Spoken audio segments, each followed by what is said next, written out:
Hello friends, welcome to Kannan info Tamil. நம்ம இன்னைக்கு என்ன டாபிக் பார்க்க போறோம் அப்படின்னா 3 முக்கியமான டிஃபென்ஸ் அப்டேட் இந்த வீடியோல பார்க்க போறோம். முதல் டிஃபென்ஸ் அப்டேட், இந்தியா எதற்காக INS விக்ராந்த் விமானம் தாங்கி போர்க்கப்பலை உருவாக்கி இருக்காங்க, இந்த கப்பலோட சிறப்பு அம்சங்கள் மற்றும் தாக்கும் திறன் என்ன, INS விக்ராந்த் விமானம் தாங்கி போர்க்கப்பலை எப்பொழுது இந்திய கடற்படையில் இணைக்க உள்ளாங்க அப்படிங்கிறது குறித்து பார்க்கலாம். இரண்டாவது defence update, DRDO VLSR SAM அப்படிங்கிற vertical launch short range surface to air மிசைலை வெற்றிகரமா சோதனை பண்ணிருக்காங்க. இந்த மிசைல் ஒரு அதிநவீன சர்ஃபேஸ் டு ஏர் மிசைல். இந்த மிசைலை இந்தியா எதற்காக டெவலப் செஞ்சிருக்காங்க, VLSR SAM மிசைலோட சிறப்பு அம்சங்கள் மற்றும் தாக்கும் திறன் குறித்து பார்க்கலாம். மூன்றாவது டிஃபென்ஸ் அப்டேட், பாகிஸ்தான் விமானப்படையின் ஃப்ரண்ட் லைன் ஃபைட்டர் ஜெட்ஸ் ஆன F-16 மற்றும் JF-17 விமானங்களை தற்போது பயன்படுத்த முடியாத சூழ்நிலை ஏற்பட்டிருக்கு. இந்த வீடியோல பாகிஸ்தான் விமானப்படைக்கு ஏற்பட்டிருக்க இந்த பிரச்சனைக்கு என்ன காரணம், எதற்காக பாகிஸ்தானால் தன்னுடைய ஃப்ரண்ட் லைன் ஃபைட்டர் ஜெட்டுகளை இயக்க முடியாத சூழ்நிலை ஏற்பட்டிருக்கு அப்படிங்கிறது குறித்து நம்ம டீடைலா இந்த வீடியோல பார்க்கலாம். நம்ம சேனல்ல டிஃபென்ஸ் ரிலேட்டடா தினம் ஒரு வீடியோ பப்ளிஷ் பண்ணிட்டு இருக்கோம். உங்களுக்கு டிஃபென்ஸ் ரிலேட்டடான செய்திகளை உடனுக்குடன் தெரிஞ்சுக்கிடணும்னா நம்ம சேனலை சப்ஸ்கிரைப் பண்ணி சப்போர்ட் பண்ணுங்க. நீங்க பண்ற ஒவ்வொரு சப்ஸ்கிரிப்ஷனும் எனக்கு அடுத்தடுத்த வீடியோஸ் போடுறதுக்கு ஒரு மோட்டிவேஷனா இருக்கும். இந்தியாவிலே டிசைன் செய்யப்பட்டு தயாரிக்கப்பட்ட INS விக்ராந்த் விமானம் தாங்கி போர்க்கப்பலை செப்டம்பர் 2ஆம் தேதி பாரத பிரதமர் திரு நரேந்திர மோடி அவர்கள் நாட்டிற்கு அர்ப்பணிக்க போறாரு. இந்த போர்க்கப்பல் கிட்டத்தட்ட 20,000 கோடி ரூபாய் செலவுல கொச்சின் ஷிப்யார்ட் லிமிடெட் நிறுவனத்தால் உருவாக்கப்பட்டிருக்கு. INS விக்ராந்த் விமானம் தாங்கி போர்க்கப்பல் 2009 வருடத்தில இருந்தே கட்டப்பட்டு வந்தது. இந்த போர்க்கப்பல் ஜூலை 28ஆம் தேதி இந்திய கடற்படையிடம் ஒப்படைக்கப்பட்டது. அதற்கு பிறகு INS விக்ராந்த் விமானம் தாங்கி போர்க்கப்பலை கொண்டு பலவிதமான சோதனைகளை நடத்தினாங்க. இந்த சோதனைகள் அனைத்தும் வெற்றிகரமா முடிக்கப்பட்டிருக்கு. இந்த சூழ்நிலையில தான் போர்க்கப்பல் இந்திய கடற்படையில் இணைய உள்ளது. INS விக்ராந்த் விமானம் தாங்கி போர்க்கப்பல் இந்திய கடற்படையில் இணைவதன் மூலம் இந்திய பெருங்கடல் பகுதியை இந்தியா தன்னுடைய கட்டுப்பாட்டுல வச்சிருக்க முடியும். அது மட்டும் இல்லாம இந்திய கடற்படைய ஒரு ப்ளூ வாட்டர் நேவியா தரம் உயர்த்தணும் அப்படிங்கிற இந்தியாவின் முயற்சியோட முதல் படி. ப்ளூ வாட்டர் நேவி அப்படிங்கிறது உலகின் எந்த ஒரு கடற்பரப்பிலையும் இயங்கக்கூடிய கடற்படைய ப்ளூ வாட்டர் நேவி அப்படின்னு சொல்லுவாங்க. தற்போதைய நிலையில் INS விக்ராந்த் விமானம் தாங்கி போர்க்கப்பல்ல MiG-29K ஃபைட்டர் ஜெட், கமோகா 31 ஹெலிகாப்டர்ஸ் மற்றும் MH-60 ரோமியோ ஹெலிகாப்டர்கள் இயக்கப்பட உள்ளது. இந்த போர்க்கப்பல்ல இயக்கப்பட உள்ள விமானம் தேர்வு செய்யப்பட்டு வாங்கப்பட்ட பிறகு MiG-29K விமானங்களை அந்த விமானம் ரீப்ளேஸ் செய்யும். INS விக்ராந்த் விமானம் தாங்கி போர்க்கப்பல டைரக்டரேட் ஆஃப் நேவல் டிசைன் அப்படிங்கிற அமைப்பு டிசைன் செஞ்சிருக்காங்க. இந்த INS விக்ராந்த் விமானம் தாங்கி போர்க்கப்பல் தற்போது இந்திய கடற்படையில் இணைவதன் மூலம் சொந்தமாக விமானம் தாங்கி போர்க்கப்பலை டிசைன் செய்து மேனுஃபேக்சர் செய்து படையில் இணைக்கக்கூடிய வெகு சில நாடுகள் கொண்ட பட்டியல்ல இந்தியாவும் இணைகிறாங்க. இந்த போர்க்கப்பல்ல 2300 கம்பார்ட்மெண்ட்ஸ் இருக்கு. இந்த கம்பார்ட்மெண்ட்ஸ் 1700க்கும் மேற்பட்ட செயலர்கள் பயன்படுத்த போறாங்க. இந்த போர்க்கப்பல் 262 மீட்டர் நீளமும் 62 மீட்டர் அகலமும் 59 மீட்டர் உயரமும் கொண்டது. இந்த போர்க்கப்பல் 40,000 டன் எடை கொண்டது.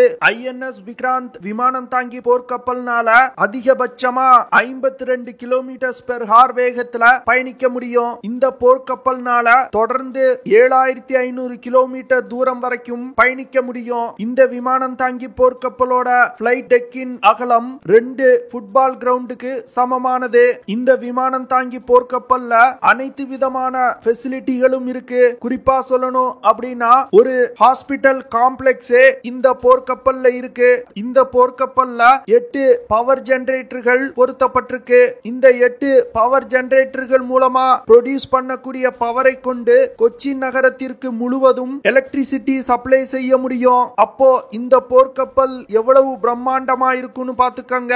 குக்கு எஃப்எம்ல மொசாட் அமைப்பை பற்றி பற்றி ஒரு ஆடியோ புக்கை நான் கேட்டேன். அந்த ஆடியோ புக்ல மொசாட் பல்வேறு நாடுகள்ல நடத்திய ஆபரேஷன்களை ரொம்ப டீடைலா எக்ஸ்பிளைன் பண்ணியிருந்தாங்க. குக்கு எஃப்எம்ல மொசாட் உளவு அமைப்பு நடத்திய ஆபரேஷன்களை ஒரு சீரியஸா வெளியிட்டிருக்காங்க. அந்த ஆடியோ புக் மூலமா மொசாட் அமைப்பு குறித்து பல புதிய விஷயங்களை நான் தெரிஞ்சுக்கிட்டேன். இது போன்ற தகவல்களை நான் படிச்சு தெரிஞ்சுக்கிடணும்னா அதற்கு பல மணி நேரம் செலவாகும். குக்கு எஃப்எம்ல சிறப்பான விஷயம் என்ன அப்படின்னா, நீங்க எந்த ஒரு வேலையும் செஞ்சுக்கிட்டு ஒரு பாட்டு கேட்கிற மாதிரி ஒரு புக்கை ஆடியோ ஃபார்மேட்ல கேட்டு முடிக்கலாம். குக்கு எஃப்எம் முழுக்க முழுக்க இந்தியாவிலே உருவாக்கப்பட்ட one of the leading audio book app. Kuku எஃப்எம்ல தமிழ், ஆங்கிலம் தவிர இந்தியாவின் பல்வேறு மொழிகள்ல ஆடியோ புக்ஸ் இருக்கு. தமிழ்ல மட்டும் கிட்டத்தட்ட 10,000 மணி நேரத்திற்கான கண்டென்ட் லைப்ரரி இருக்கு. குக்கு எஃப்எம் ஓட லிங்க நான் டிஸ்கிரிப்ஷன்ல கொடுக்கிறேன். பிளே ஸ்டோர்ல செக் பண்ணி பாருங்க. இந்த ஆப்புக்கு 4.5 ரேட்டிங் கொடுத்திருக்காங்க. ஒரு புக்கை வாங்கி நீங்க படிக்கணும்னா குறைஞ்சது 300 இருந்து 500 ரூபாய் வரைக்கும் செலவாகும். ஆனா குக்கு எஃப்எம் ஓட ஒரு வருட சப்ஸ்கிரிப்ஷனே 399 ரூபாய் தான். 399 ரூபாய்க்கு எக்கச்சக்கமான பிரபலமான புக்ஸோட புக் சமரி மற்றும் ஆடியோ புக்ஸ கொடுக்கறாங்க. இதுல நம்ம சேனல் சப்ஸ்கிரைபர்ஸ்க்கு ஒரு ஆஃபர் இருக்கு. கண்ணன் 50 அப்படிங்கிற ப்ரோமோ கோட யூஸ் பண்ணீங்க அப்படின்னா 399 ரூபாயில 50% டிஸ்கவுண்ட் பண்ணி வெறும் 199 ரூபீஸ்ல ஒரு வருடத்துக்கு எல்லா ஆடியோ புக்ஸையும் நீங்க கேட்கலாம். இந்த ஆஃபர் முதல் 250 நபர்களுக்கு மட்டும்தான். இந்த சான்ஸை மிஸ் பண்ணிராதீங்க. உடனே குக்கு எஃப்எம் ஆப்பை டவுன்லோட் பண்ணுங்க. ஆப்போட லிங்க் மற்றும் ப்ரோமோ கோட நான் டிஸ்கிரிப்ஷன்ல கொடுக்கிறேன். இரண்டாவது டாபிக், டிஆர்டிஓ மற்றும் இந்திய கடற்படையும் இணைந்து VLSR SAM அப்படிங்கிற vertical launch short range surface to air மிசைல வெற்றிகரமா சோதனை பண்ணிருக்காங்க. இந்த சோதனை ஒரிசா மாநிலம் சந்திப்பூர்ல இருக்கக்கூடிய இன்டகிரேட்டட் டெஸ்டிங் ரேஞ்ச்ல வச்சு நடத்தப்பட்டிருக்கு. இந்திய கடற்படையின் போர்க்கப்பல்ல இருந்து ஒரு VLSR SAM மிசைல் லான்ச் செய்யப்பட்டு தொலை தூரத்தில் இருக்கக்கூடிய ஒரு அன்மேன்ட் ஏரியல் டார்கெட்டை வெற்றிகரமா தாக்கி அழிச்சிருக்காங்க. இந்த மிசைல்ல டார்கெட்டுகளை கண்டுபிடித்து தாக்குவதற்கு உள்நாட்டிலே தயாரிக்கப்பட்ட RF சீக்கர்கள் இணைக்கப்பட்டிருக்கு. இந்த சோதனையின் போது VLSR SAM மிசைல் வெற்றிகரமா இலக்கை மிக துல்லியமா தாக்கி இருக்கு. VLSR SAM மிசைல DRDO டிசைன் செஞ்சிருக்காங்க.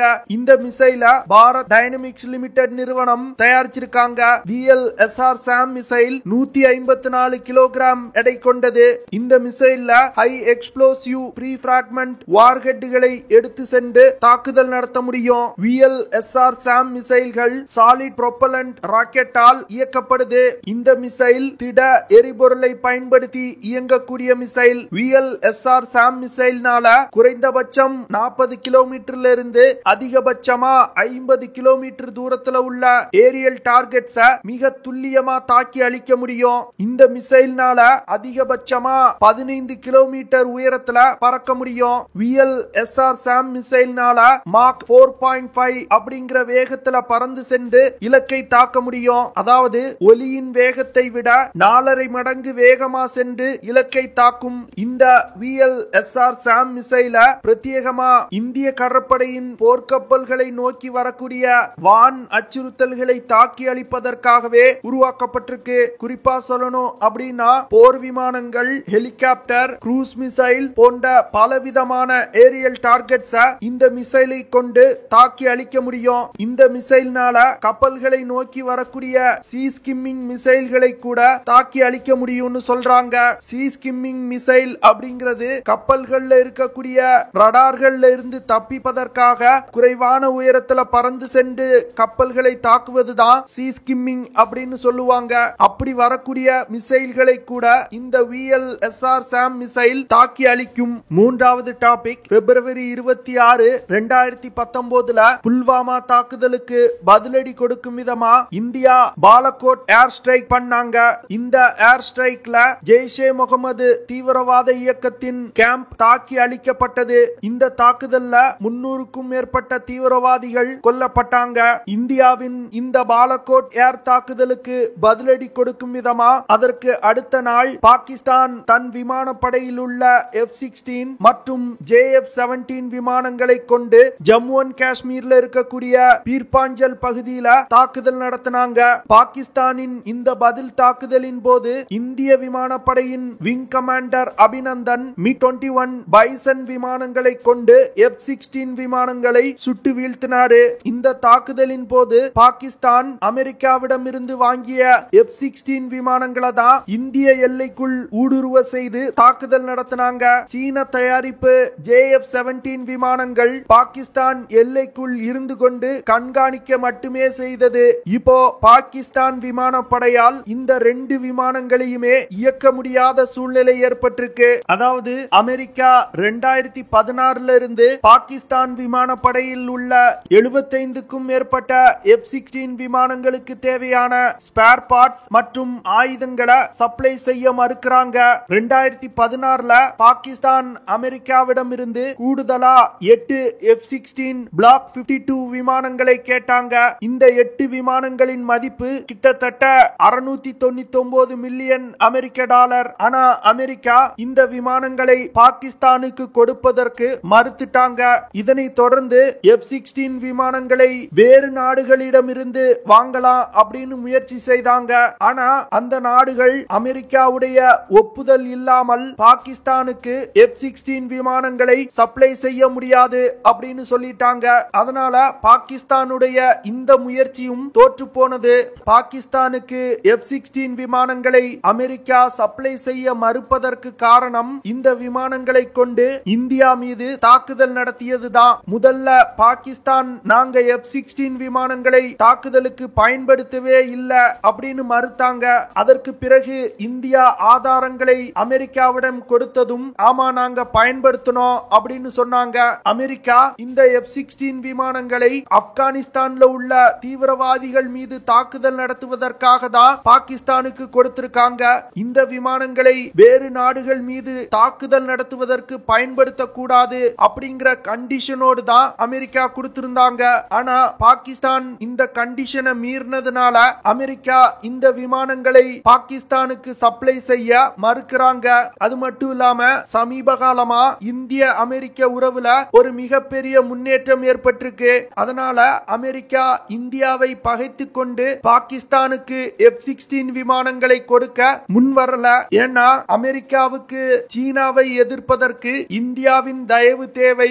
F-16 விமானத்துக்கு தேவையான ஆயுதங்கள் மற்றும் ஸ்பேர் பார்ட்ஸ் கிடைக்காமல் இந்த விமானங்களை பாகிஸ்தான் விமானப்படையால் இயக்க முடியாத நிலை ஏற்பட்டிருக்கு. அடுத்து சீனாவும் பாகிஸ்தானும் இணைந்து JF-17 அப்படிங்கிற விமானத்தை உருவாக்குனாங்க. இந்த விமானம் 2009 பாகிஸ்தான் விமானப்படையில் இணைக்கப்பட்டது. இந்த விமானம் முதலில் தயாரிக்கப்படும் பொழுது இந்தியாவின் Su-30 MKI போர் விமானங்கள் மற்றும் ஜாகுவார் போர் விமானங்களுக்கு நிகரான ஒரு விமானமா உருவாக்கணும் அப்படின்னு முயற்சி செய்துதான் இந்த விமானத்தை உருவாக்குனாங்க. அது மட்டும் இல்லாம இந்த விமானத்தை லான்ச் செய்தவுடன் உலகின் தலை சிறந்த விமானம் அப்படின்னு பில்டப் கொடுத்தாங்க. ஆனா நாட்கள் செல்ல செல்ல இந்த JF-17 விமானத்தோட செயல்திறன் வெளிவர ஆரம்பிச்சது. பாகிஸ்தான் விமானப்படையில இணைத்ததில் இருந்து இந்த விமானம் பல தடவை கிராஷ் ஆயிருக்கு. இந்த JF-17 விமானத்தோட முக்கியமான பிரச்சனையே இந்த விமானத்துல பயன்படுத்தப்படும் கிளமவ் RD-93 இன்ஜின். இந்த இன்ஜின் மிகவும் விலை குறைவான ரஷ்ய தயாரிப்பு இன்ஜின். இந்த இன்ஜினை ரஷ்யாவின் ரோசபோனா எக்ஸ்போர்ட் அப்படிங்கிற நிறுவனம் தயாரிச்சு வர்றாங்க. இந்த இன்ஜின் பிரச்சனைய சீனாவிடம் பாகிஸ்தான் பல முறை முறையிட்டாங்க. ஆனா சீனாவால் இந்த பிரச்சனையை சரி செய்ய முடியல. இதனால RD-93 இன்ஜின் பிரச்சனையை சரி செய்வதற்கு பாகிஸ்தான் நேரடியா ரஷ்யாவிடமே இன்ஜினை வாங்கலாம் அப்படின்னு பேச்சுவார்த்தை நடத்தினாங்க. இந்த பேச்சுவார்த்தையில ரஷ்யா பாகிஸ்தானுக்கு இன்ஜினை சப்ளை செய்வதற்கு முன் வந்தாங்க. ஆனா இந்தியா கொடுத்த அழுத்தத்தின் காரணமா ரஷ்யா இந்த இன்ஜின் சப்ளைய காலம் தாழ்த்தி கொண்டே வந்தாங்க. இதன் காரணமா பாகிஸ்தான் விமானப்படையில் உள்ள பாதிக்கும் மேற்பட்ட JF-17 விமானங்களை இயக்க முடியாமல் கிரவுண்ட் செஞ்சிட்டாங்க. பாகிஸ்தான் விமானப்படையின் ஃப்ரண்ட்லைன் ஃபைட்டர் ஜெட்டுகளான F-16 மற்றும் JF-17 விமானங்களை இயக்க முடியாத நிலை ஏற்பட்டிருக்கிறதுனால பாகிஸ்தான் விமானப்படையின் செயல்திறன்ல ஒரு மிகப்பெரிய பின்னடைவு ஏற்பட்டிருக்கதா டிஃபென்ஸ் எக்ஸ்பர்ட்ஸ் சொல்றாங்க. ஓகே ஃப்ரெண்ட்ஸ், நம்ம வீடியோவோட நிறைவு பகுதிக்கு வந்துட்டோம். இதெல்லாம் தான் நான் உங்ககிட்ட ஷேர் பண்ணணும் அப்படின்னு அப்படின்னு நினைச்ச விஷயங்கள், ஐ ஹோப் நான் ஷேர் பண்ண விஷயங்கள் உங்களுக்கு பிடிச்சிருக்கும்னு நினைக்கிறேன். அப்படி பிடிச்சிருந்துச்சுன்னா ஷேர் பண்ணுங்க, லைக் பண்ணுங்க, கமெண்ட் பண்ணுங்க. மறக்காம நம்ம சேனலுக்கு சப்ஸ்கிரைப் பண்ணுங்க. அப்படியே அந்த பெல் நோட்டிபிகேஷனை கிளிக் பண்ணி ஆல்ங்கிற ஆப்ஷனை எனேபிள் பண்ணிக்கங்க. See you in the next video. Jai Hind.